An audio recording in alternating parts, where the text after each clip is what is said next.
You're listening to Uptown Radio. It's Thursday, December 9th. I'm Frederick Hissenkamper. And I'm Elizabeth Sander. It's been nearly a year since the January 6th attack on the nation's capital. Hundreds of people have been arrested and charged, but some who helped inspire the attack have gone unpunished and remain politically active. President Biden implemented a travel ban Monday on 8 southern African countries as the Omicron variant continues to spread. Biden has faced criticism because countries in Europe and Asia are not subject to the same ban.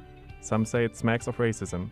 And here on campus, Columbia University has promised increased safety in the wake of a stabbing last week, which made national headlines. But students aren't sure it'll help. I don't feel very safe on campus, especially considering this is like the third incident, or if not more, like within the last few years. All that and more on Uptown Radio. But first, the news. About why he doesn't want his audience members to get too comfortable during his plays. I wanted to situate an audience, a brown audience, a black audience, a white audience, a queer audience, inside of my psyche. All of that's coming up, so stay right there. The Takeaway is going to be back right after these headlines. Live from NPR News, I'm Lakshmi Singh. 2 $100 million federal lawsuits have been filed against the Oxford School District in Michigan seeking damages related to a school shooting at a high school there last week. From member station WDET, Russ McNamara has more. 4 students died in the attack at Oxford High School in suburban Detroit. 7 others were injured. 17-year-old Riley Franz was one of those shot and is a plaintiff. Attorney Jeffrey Feiger, who 20 years ago represented the family of a student killed in the Columbine school shooting, says school officials in this case ignored warning signs. We all have to look at what individual responsibility we may have, and now we have to do something about it. The alleged shooter was allowed to remain in class despite being caught with violent drawings and searching for ammunition on his phone. The 15-year-old's backpack was not searched before the attack. For NPR News, I'm Russ McNamara in Detroit. A former suburban Minneapolis police officer on trial for killing an unarmed black man earlier this year continued today with emotional testimony from the passenger in Dante Wright's car. Elena Albrecht Payton was there when Wright was killed as then-officer Kim Potter was trying to arrest him on a warrant. Choking back tears, Albrecht Payton told the jury that she knew Wright was scared when police asked him to get out of the car.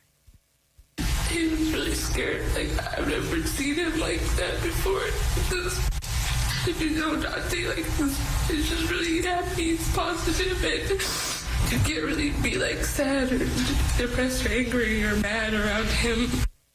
Potter says she intended to use her taser, not her firearm, on Wright. Prosecutors argue that with more than 20 years of experience, a veteran of the Brooklyn Center Police Force should have known the difference. She's now charged with first and second-degree manslaughter. For the first time in Starbucks history, a group of U.S. employees is unionizing. Today, workers at one store in Buffalo, New York, voted in favor of organized labor. Employees at a second Buffalo area site voted against. New claims for unemployment benefits have dropped to their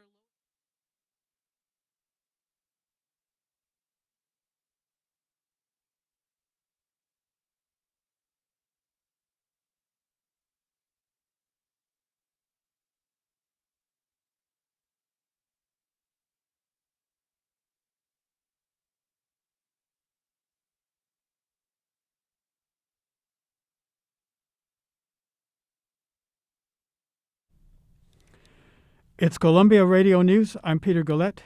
The time is 3:04. New Yorkers have a new school's chancellor. Emily Schultz reports.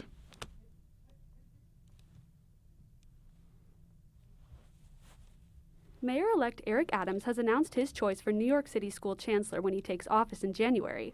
David Banks founded the Eagle Public School Network for Boys. Now he'll take control of the largest school system in the nation with more than 1 million students and a $58 billion annual budget. The way that our children experience school is completely off. But the answers to how we re-engineer the system exists in the hearts and the minds of the teachers, the principals, the children, and their families. The new chancellor hopes to alter how students learn. He expressed disdain for standardized testing in math and science. He also hopes to provide students with essentials like glasses, healthy meals, and testing for dyslexia. The teacher union says they are excited. That's Emily Schultz reporting. Yesterday, the New York City Corrections Officers Union filed a lawsuit against the city over its vaccine mandate. Mayor Bill de Blasio's deadline for the correction officers to be vaccinated was November the 30th.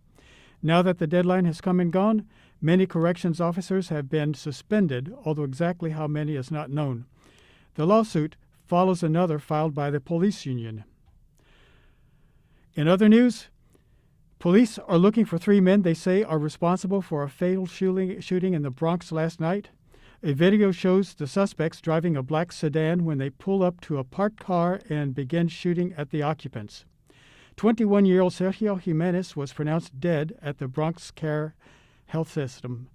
The second victim is an 18-year-old girl who is currently hospitalized for her injuries but in stable condition. Major stock indices are mostly down today following a 3-day rally.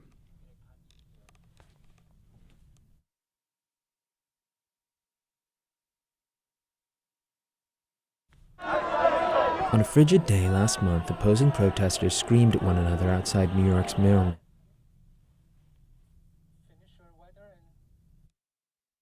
My weather?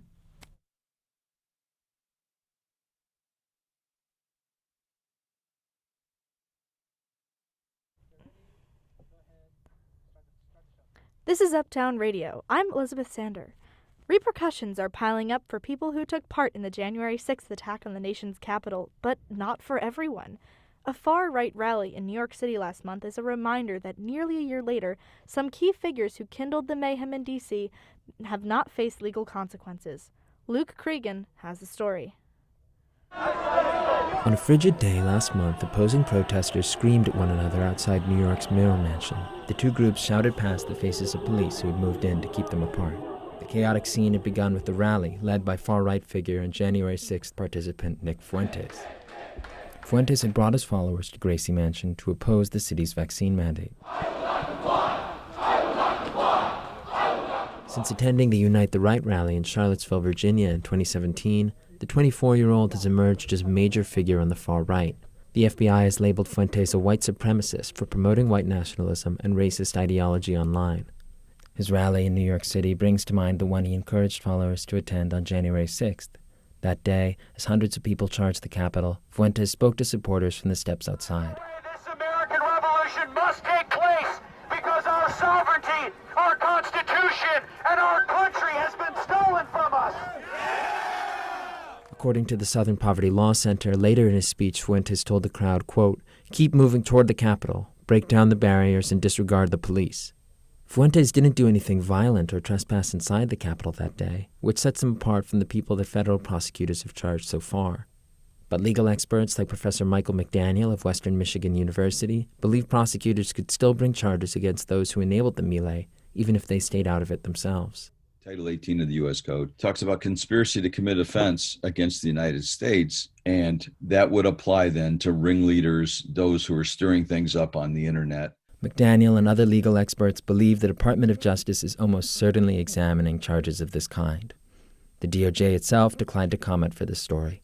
However, Alan Rosenstein, a professor at the University of Michigan and former federal prosecutor, cautions that these can be hard cases for the government to win. The First Amendment puts very substantial limitations on the government's ability to punish people for speaking. The government can only do so when the speech is both directed to inciting or producing imminent lawless action, and the speech is likely to incite or produce that action. The standard for that is very, very high. Investigators have to figure out in the coming months just how far people like Fuentes went, whether they crossed that line. A recent verdict in a civil trial about a rally in Charlottesville, Virginia, might set an example for those seeking to hold January 6 organizers accountable. The 2017 event attracted groups from across the far right. Just like the protest outside the Capitol, it descended into violence. Fuentes attended, which helped launch his profile on the right. On the Tuesday before Thanksgiving, jurors decided the organizers behind the rally will have to pay $25 million in damages. Similar civil suits have been filed against January 6th organizers, but are years away from going to trial. Nonetheless, Rosenstein thinks that's the most realistic avenue for legal liability. To the extent that there is a future here for holding accountable, it is through civil litigation. Whatever legal fallout might or might not await him, Fuentes said in New York he plans to use his freedom to press his extremist cause. We're not just coming for New York. We're not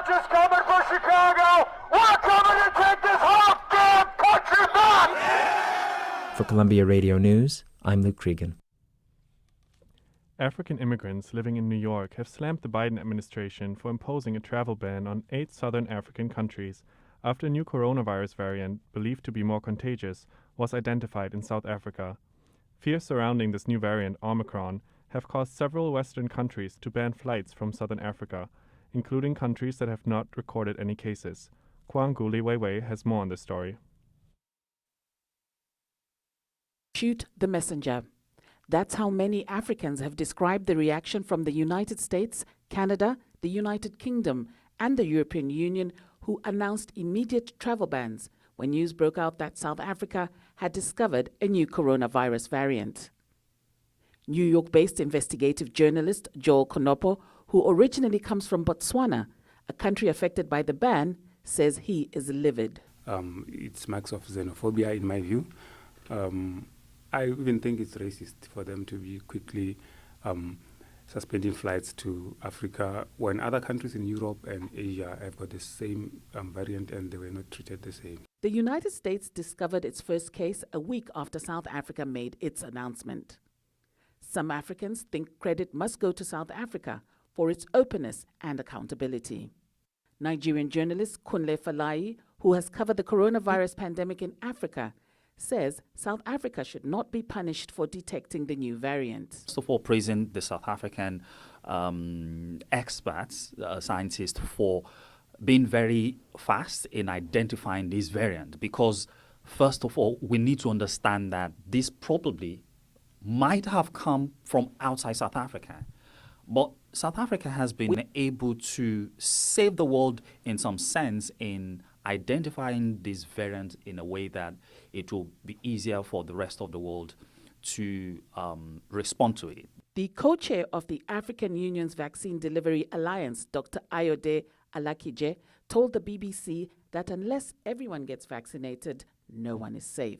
Why are the Africans unvaccinated? It's an outrage because we knew we were going to get here. We knew this is where the hoarding, the lack of IP waivers, the lack of cooperation on sharing tech and sharing know-how. We knew this is a crossroads that it was going to bring us to. It was going to bring us to a variant. It was going to bring us to more dangerous variants. Why are we acting surprised? With community transmission now underway in the United States, where most of the patients did not travel to Africa, Alakije believes a global lockdown would work. Have a coordinated global shutdown of travel for the next month if you want, but don't single out Africa. The Omicron variant has now spread to at least 57 countries worldwide and has been recorded in 19 states in the United States. All eyes are now on the countries that impose travel bans to see whether these will be extended to the newly infected countries or lifted for the African countries.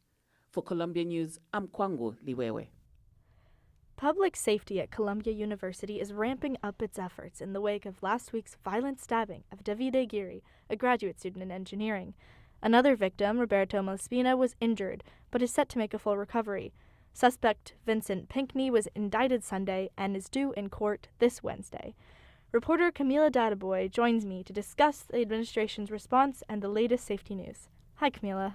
Hey, Elizabeth. Thanks for having me. So, it's been a week since the stabbing. What's the latest in terms of public safety on campus? Well, James McShane from Public Safety addressed Columbia in an email promising increased presence from the New York Police Department in Morningside Park after 7 p.m. There's going to be extra rangers in nearby parks from 10 a.m. to 10 p.m., and supplemental vehicle and foot patrols will be present in the surrounding Columbia community. So, how's the administration responding? So actually on Friday morning, President Bollinger expressed his deepest condolences in a statement saying that the incident was unspeakably sad and deeply shocking because it only took place steps from our campus. He urged students to seek support from professionals and one another and also referred to counseling and other resources available on call.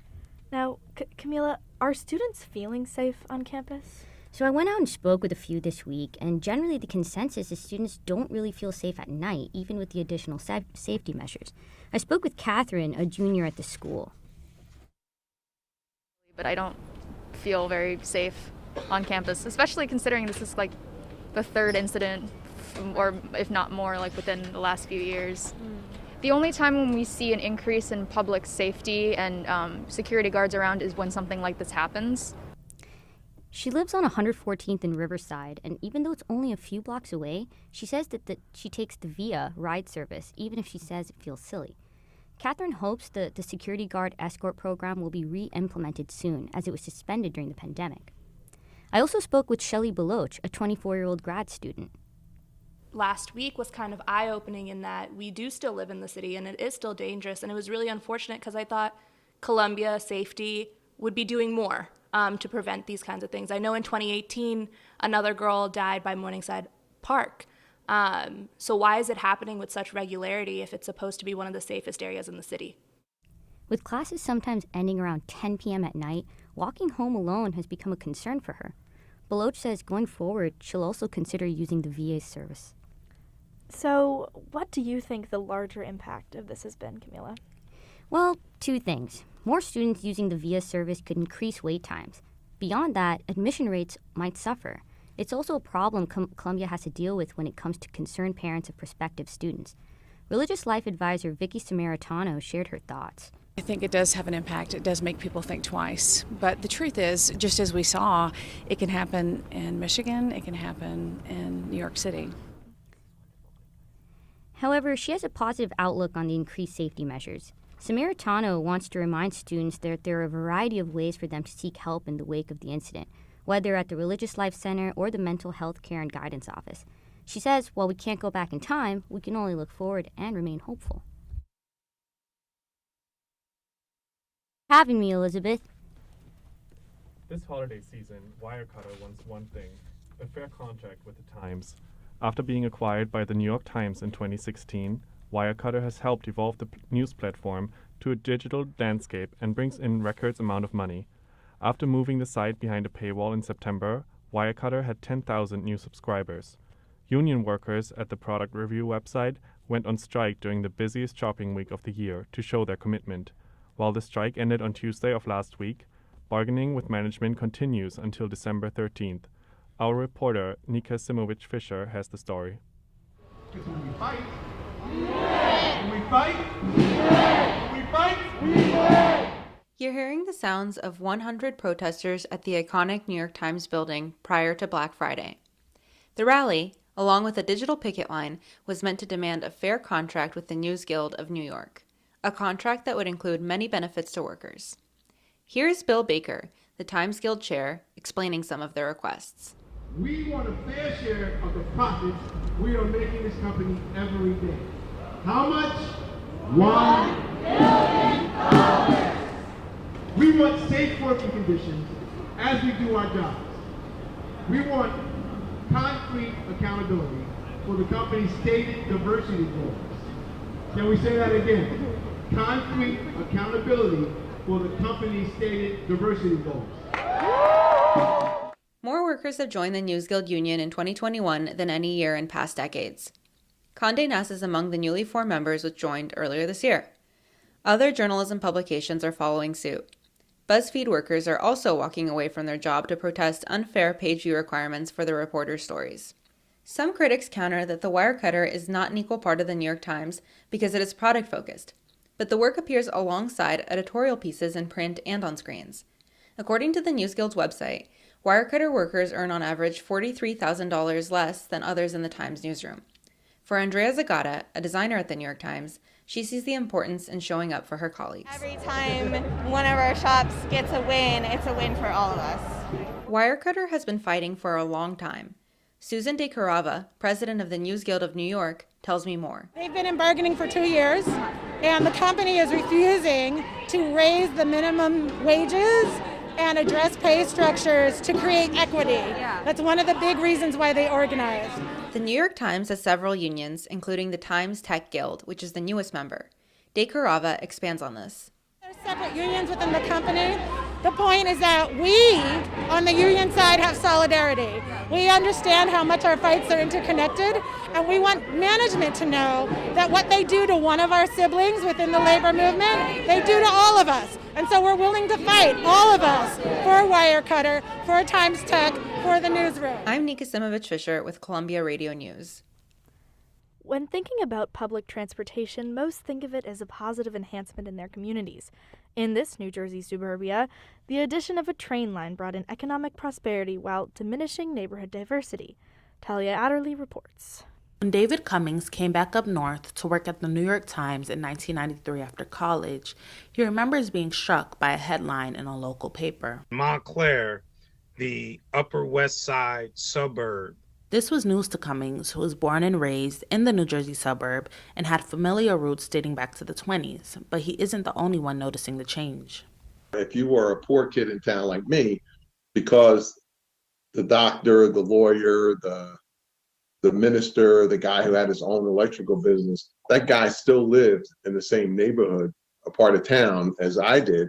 So I got to see that. That was Robert Jackson, also a native of Montclair and the former mayor, who sees the Montclair he grew up in that was once equal and accessible to all social classes and races is starting to disappear. Over the years, Montclair is gaining popularity as the town for New Yorkers who want the social life that the city provides, but the space and peace of the suburbs. In August, Vanity Fair branded Montclair as the magnet for media elite. What they failed to mention is that those so-called elites are predominantly white. The convenience to the city, by way of the Midtown Direct train, made the town desirable to those working in the city. Montclair has 6 train stations, so you literally can live anywhere in the township and be within a quarter of a mile of a train. In 1998, a town hall meeting was held where residents discussed the agreement that Montclair made with the New Jersey Transit to create a direct connection between Montclair and Manhattan.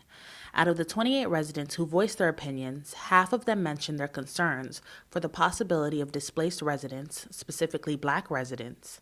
Fast forward 20 years later, their cautionary tale came to life. Back then, it was probably 35% African American, and it slowly eroded. In the 90s, Black people made up 31% of the population in Montclair.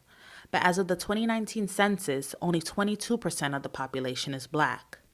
This begs the question, how does a train line cause such a detrimental effect on a whole population of people? So what you had was, when the Midtown Direct came, the housing prices skyrocketed.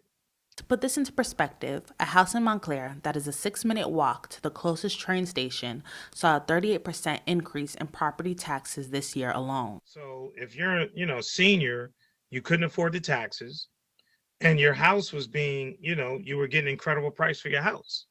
So people were selling their houses, and, individuals were buying them. As Montclair starts to earn its position on the list as the so-called magnet for media elite, the close-knit relationship in the community is faltering. I think the difference today is there's no interaction between the middle and upper middle class folks of Montclair and some of these surrounding communities. There's no interaction. So they may hold that perception, but because there's a complete disconnect. Talia Adderley, Columbia Radio News. You're listening to Uptown Radio. There's more to come. Stay with us.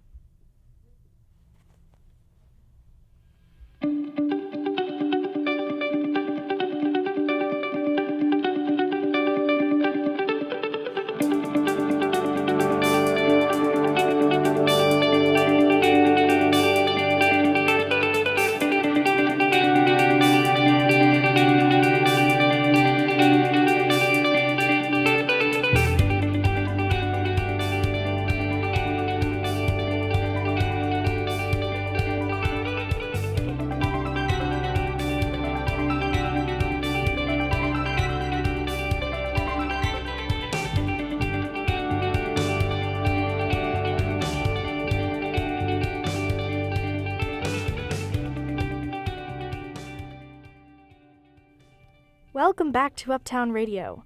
I'm Elizabeth Sander. And I'm Frederick Kissenkamper. Fighting game tournaments once brought competitors together. Players traveled from all over to compete at the Next Level Battle Circuit in Brooklyn. For the first time since the pandemic began, these players once again competed face-to-face. Brandon Dora reports. Oh, that's crazy. That was actually the game. Double KO! Wow. It can be hard to understand why the commentators you just heard were so excited. Competitive fighting games are a niche spectacle. Arcade sticks flick a mile a minute as two characters dash, jump, block, and unleash combos on each other.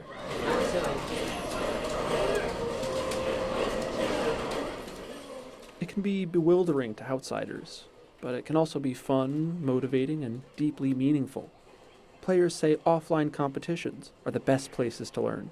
It's the essence of coming to a place is more like a dojo, and people come to test their skills at the dojo without any sort of restrictions that would hinder their gameplay. That's Henry Chen, owner of Next Level. It's a little hole in the wall that sells card games and hosts fighting game tournaments. Everything went online when the pandemic struck. But last month marked the tournament's return to an offline format every Wednesday night. Competitors like Odiev Born, aka Laprise, pack the place to hone their craft. When you compete, if you go in with the mentality to just win, you're just gonna keep losing. My mindset when I go against a really good player is try to get as much information from this one set as I can. For Laprise, losing a match is more than okay. He's an animator who tried attending college once, but it didn't work out. And now he's trying again, with lessons of resiliency he picked up from competing. In fighting games, when you lose a set, in order for you to get better, you gotta look over that set and you have to watch you just get beat up.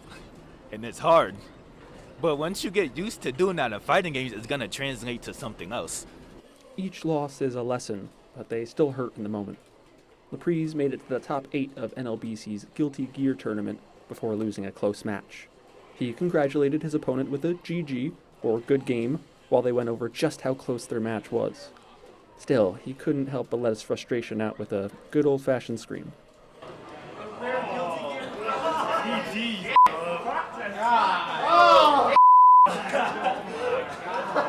The double KO, the last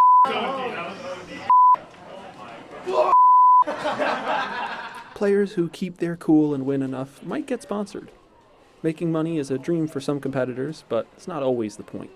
Catherine Wong, aka Young Witch, has different motivations. I just want to represent girls playing in fighting games. I'm the only one that shows up for Street Fighter, so I just want to let people know I play, I'm not just here to chill, I'm here to play, and I'm good.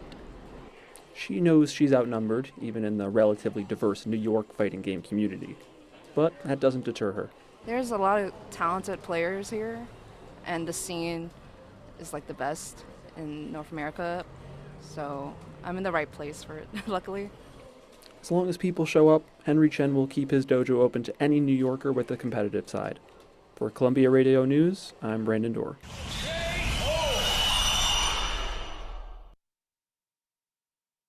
This week to discuss a bill that would give domestic violence survivors legal aid for divorce proceedings. Our reporter, Adam Smith-Perez, has looked into this bill to understand its relevance and potential impact.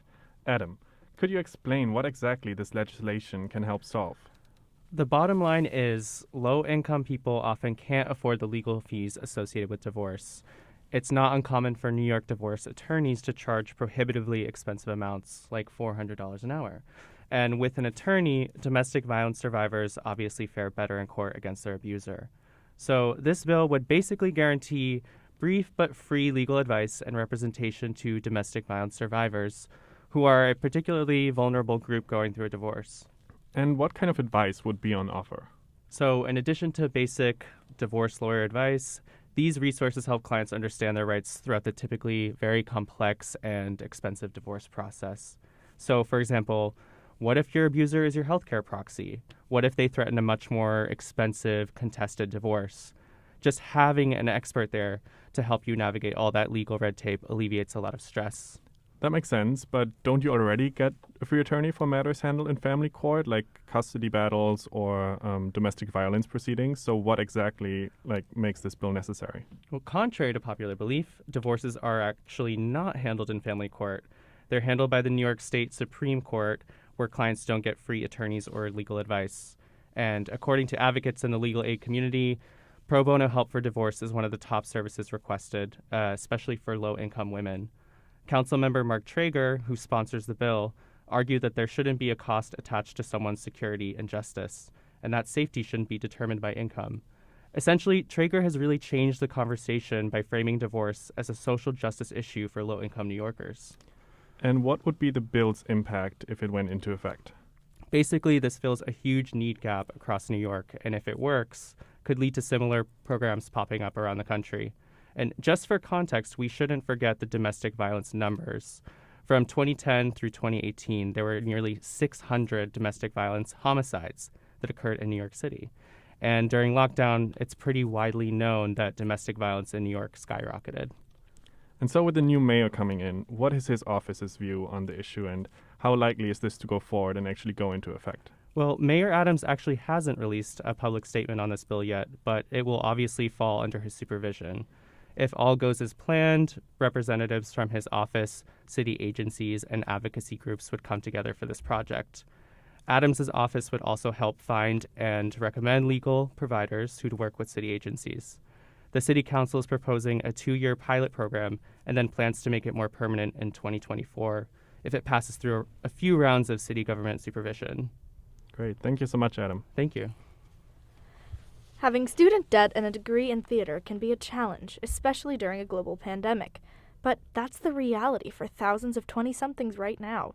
Some recent theater graduates are finding ways to adapt to the new normal now that the industry has changed. Emily Schutz has the story. We were bored and alone with COVID at play. This is the opening song to the very first episode of a musical podcast. It's called Braving the Bard, a new addition to the theater landscape created by recent University of the Arts grad Ali Mazzi. Let's try braving the bard. A big apprenticeship she had at the Commonwealth Shakespeare Company was canceled due to the pandemic, which led her to what she described as a low point. And so this podcast seemed like the best option for a theater grad going into a world where there wasn't a lot of theater to get into. And theater experience is something you need if you want to find an agent to help you get in the door.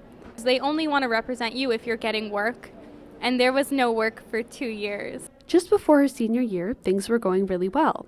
I felt like my peak was happening 2 weeks before the pandemic happened, honestly. I was finally getting awesome auditions, I was getting seen. People knew my name, which never happened before, which was cool.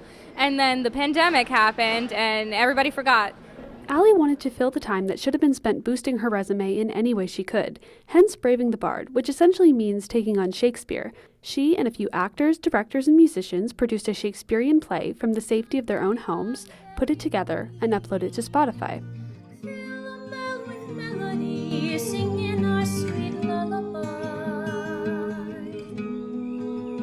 In the meantime, Ali is continuing with Braving the Bard, which pays a little, but mainly supports herself by working at Pandora Jewelry. Not everyone is taking this route, though.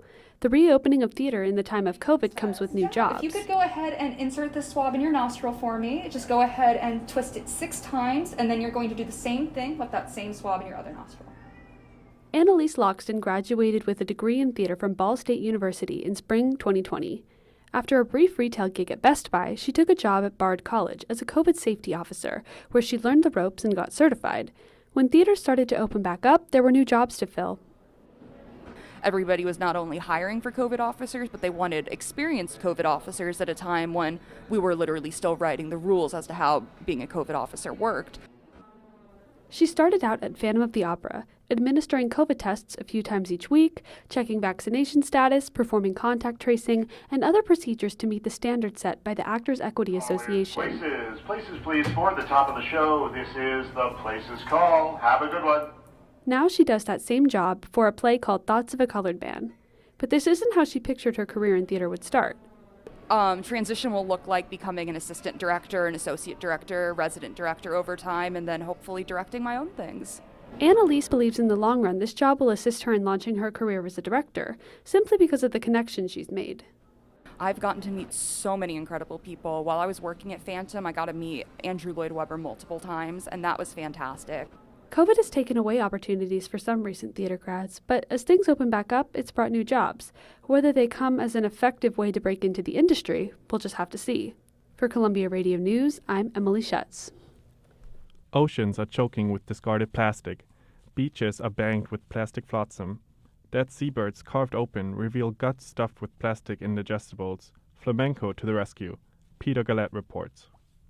Barbara Martinez is a flamenco dancer and elementary school teacher dismayed by the worldwide glut of plastic waste. She has redesigned the traditional bata de cola, the Spanish trailing gown of cascading ruffles, into a weapon of ecological awareness made entirely of trash. She calls it a trash bata. Barbara's trash bata made its debut recently at a performance in the West Village. Artist and co-creator of the gown, Linda Griggs, explains its initial impact on the viewer. It was amazing because you don't really quite know what's going to happen, and then this beautiful serpentine arm comes out of the top of it, and it's engaging, and it's a little scary, and then it's engaging, and then it's scary again. Not wanting to freak people out, so they didn't want to look at it. You need to bring the audience in with beauty and then compel them to think, and that entrance set it up perfectly. We're opening up the plastic bag that it lives in to protect it so that you can see it. I call it a monster dress, and it kind of looks like a pile of crap. But somebody said that it was actually very beautiful, and I was like, yeah, I agree. Barbara, what's it like to dance in this thing? It's awful. It's an awful feeling. You're like the third person who's asked me this question, and I have like a dread somebody's going to ask me again. And it's true. It's like a terrible feeling to be inside of it. Barbara's flamenco ecology finds eager deputies in her classroom. They're very passionate about the subject of the environment and also how the sea creatures are really being affected by the plastic that we're putting into the ocean and why and what we can do to change that. So they helped me collect a lot of this plastic. And the kids score a victory. We had a lot of dessert fruits given to us in those clear plastic containers. And actually, this year we have paper containers, cardboard containers instead. And that's one of the things that the children asked to be changed. They petitioned for it, and there was a very concrete, achievement. With a grant now from New York City, Barbara plots to expand public awareness of plastic pollution. I know that young people are especially passionate about this subject. So I do see it working really well in, elementary schools, high schools, colleges, community centers. I feel like I gave birth to, this idea. I mean, the idea was already born, but it actually is coming together, and I'm very, very grateful for that and very happy about that.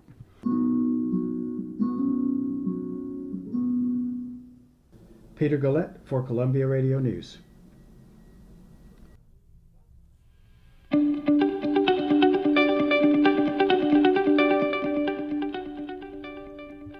Well, that does it for this edition of Uptown Radio. We hope you enjoyed the show. Our foreman today was executive producer Brendan Rashes. Leading our staff of reporters was senior producer Ethan Marchetti. Director Luke Cregan coordinated our studio production with assistant producers Camila Databoy and Adam Smith-Perez. Our web producer Nika Simovic-Fisher got the stream live to the web. Our board ops today were Talia Adderley and Kwanguli Weiwei. Peter Gillette and Emily Schutz produced the news. Senior editor Gabriella Maestri and assistant editor Luke Cregan led our copy team. Our instructors Richard Ye and Daniel Gumet advised our staff. I'm Elizabeth Sander. And I'm Frederick Hissenkamper. Uptown Radio is live on Fridays at 4. Until next time, you can find us on uptownradio.org.